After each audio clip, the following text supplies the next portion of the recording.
एबे आंचलिक पाणीपाग विज्ञान केन्द्र पक्षर एक बड़ खबर सामना आसी।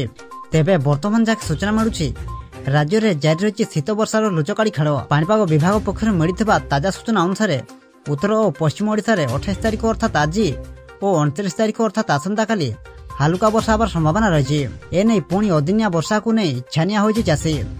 सेपटे जनवरी प्रथम सप्ताह रे आउ एक लघुचाप वर्षा संभावना थिबा नै पाणीपाग विशेषज्ञ माने पूर्वानुमान करिसेंति। तेबे आसंतु नजर पकाइबा 28 तारिख अर्थात आज ठारू 29 तारिख पर्यंत केउं सब जिल्ला रे अधिक वर्षा होबार संभावना रही एवं याको नै पाणीपाग विभाग किभଳି पूर्वानुमान करिछि से नै भिडियो रे संपूर्ण अपडेट जानिबा। किंतु ता पूर्वरु वीडियो को गोटे लाइक करंतु एवं वीडियो को आपण मानको सांगसाथी मानको अधिकरु अधिक मात्रा शेयर करंतु। जदि आम चैनल रे आपण प्रथम थर वीडियो देखुछंती ताहले एबे ही चैनल को सब्सक्राइब करी पाखरे दा बेल आइकन को प्रेस करी ऑल नोटिफिकेशन ऑन कर रखंतु, जहा द्वारा आगो को पाणीपाग संबंधी लेटेस्ट अपडेट आपण माने सर्वप्रथम आम चैनल माध्यम रे पाई परिबे।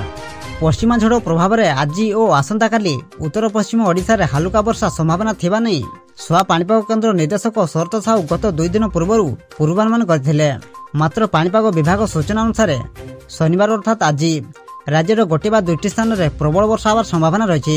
28 तारिख अर्थात आज ठारू सुंदरगढ़ बरगढ़ नुआपड़ा केन्दुझर और मयूरभंजर गोटे बा दुईटी स्थान में हालुका वर्षा होबार संभावना रही। सेहीपरि 29 तारिख में मयूरभंज केन्दुझर बालेश्वर सुंदरगढ़ जिलार गोटे बा दुईटी स्थान में वर्षा होबार संभावना रही।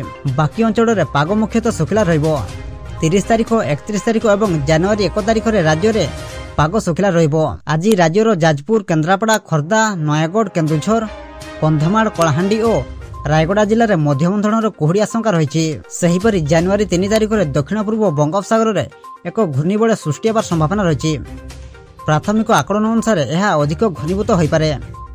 आज विशेषकर खोर्धा कटक गंजाम ढेंकानाल जाजपुर भद्रक जगतसिंहपुर पुरी कलाहांडी बलांगीर और केन्द्रापड़ा जिला को सतर्कता जारी कर सब जिले में स्वल्परू मध्यम धरण वर्षा होबार संभावना रही।